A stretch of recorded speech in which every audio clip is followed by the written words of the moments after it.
मोहित शर्मा जी, सूरत से। राधे राधे श्री हरिवंश। राधे राधे पूज्य गुरुदेव, आपके चरण कमलों में दास का कोटि कोटि प्रणाम। महाराज जी, मेरे बचपन में एक बार माता पिता ने मेरे भविष्य जानने की इच्छा से मेरे भविष्य पत्र निकलवाया। उसमें लिखा था कि मेरे जीवन में बहुत संघर्ष होगा, कोई भी चीज जीवन में आसानी से किसका जीवन ऐसा है जिसके जीवन में संघर्ष न हो? कुंडली निकलवाओ चाहे ना निकलवाओ, हम तुम्हें टोटल बता रहे हैं। दुखालयम अशाश्वतम, इस संसार में जिसका जन्म हुआ है वो दुखालय में, मृत्युलोक में जन्म हुआ है। और अशाश्वतम, तुम्हें जो कुछ यहाँ मिला है सबका नाश होगा। शरीर, पदवी, रुपया, पैसा, संबंध, रिश्ते, नाते, परिणाम में सब कुछ छूटेगा, सबका नाश होगा। टोटल यहाँ का हिसाब किताब है। अब हम आगे की बात जानकर क्यों परेशान हो कि हमारी 20 वर्ष के बाद क्या दुर्दशा होगी, हम 20 वर्ष क्यों दुखी हों? उस दुर्दशा को भी मिटा दें और वर्तमान को भी आनंदित हो, इसलिए नाम जप करो। कोई भी दुर्दशा ऐसी नहीं जिसको नाम ना मिटा सके। हमारा विश्वास मिटाने का मतलब, जैसे इस शरीर के प्रारब्ध में मां के गर्भ से ही रचना हो गई, पॉलिसिस्ट किडनी डिजीज, ये मां के गर्भ से वंशानुगत आती है। अब इस शरीर का जन्म हुआ, रचना हो गई। अब भगवान के नाम का आश्रय, भगवान के चरणारविंद का आश्रय, कि वो प्रतिपल दुख देने वाला रोग हमको प्रतिपल भगवान के आनंद में डुबोए हुए है। इसीलिए नाम एक ऐसा है जो वर्तमान और भूत और भविष्य तीनों को परम पावन कर देगा। भूत में जो हमसे पाप हुए उनका नाश कर देगा, वर्तमान में जो हमारी गलती होने वाली उनको संभाल देगा, भविष्य हमारा उज्जवल कर देगा। इसलिए राम नाम मणिदीप धरी, जीह देहरी द्वार, तुलसी भीतर बाहिरो, जो चाह सुजियार।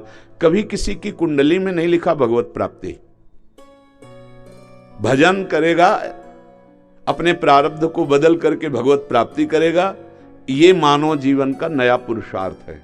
जो हमारी कुंडली में होता है, जो हमारे विचार करके निकाला जाता है, वो पूर्व कर्मों के अनुसार रचित इस शरीर का है। बिल्कुल स्पष्ट समझना। अब हम जो कर रहे हैं वो नई है खेती हमारी। जो ज्योतिष से निकलता है वो हमारे पुराने कर्मों का हिसाब से निकलता है। पुराने कर्मों के अनुसार हमारे शरीर की रचना हुई, हमारे भाग्य की रचना हुई। भाग्य में दो हैं, शुभ अशुभ कर्म का परिणाम, सुख और दुख, बस इतना ही है।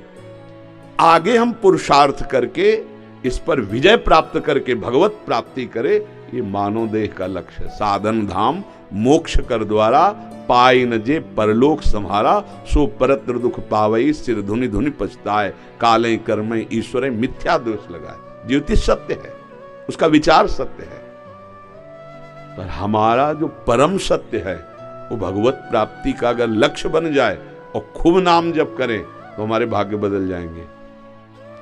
हमारे लिखे हुए भाग्य के जो अंक हैं वो हमको परास्त नहीं कर पाएंगे। अगर हमारे केवल भाग्य के अनुसार ही होता तो हम में और पशु में कोई अंतर नहीं, क्योंकि भाग्य कोई भोगना है, पुरुषार्थ तो कोई काम नहीं करेगा। तो पुरुषार्थ पशु नहीं कर सकते, मनुष्य कर सकता है। हम नए भाग्य की रचना करेंगे। हम नारायण बन सकते हैं, नारायण स्वयं। हम भूत बन सकते हैं, हम कुत्ता बन सकते हैं, प्रेत, नाली के कीड़ा, सुअर जैसा नई रचना करेंगे हम, वही हमें भोगना। पुरानी रचना को परास्त करने के लिए हम आए हैं। पुरुषार्थ के द्वारा प्रारब्ध का मिटिया मेट कर दे और भगवान की प्राप्ति कर ले। यहां जो सिद्धांत है उसको तुम समझ लीजिए। अब इसी चिंता में तुम कि अगले वर्ष में ये घटना घटनी, पिछले वर्ष में ये होगा, वही प्यारे जो राम जी को भाएगा। बिल्कुल निश्चिंत हो जाओ। भगवान का नाम, भगवान का भरोसा, तो समुझ जाए शरण ते डरत ना काल डर। फिर हम प्रारब्ध से क्या डरें? प्रारब्ध केवल सुख और दुख देने वाला शरीर को, और ये शरीर मिटिया मेट होगा, आज नहीं तो कल पक्का। पर हम इसके मिटने के पहले ऐसी स्थान, ऐसी स्थिति, ऐसा पद प्राप्त कर ले, कोई भी द्वंद्व हमारा स्पर्श न कर पावे। वो है भगवान के चरणारविंद का आश्रय और भगवान का भजन। सच्ची बात मान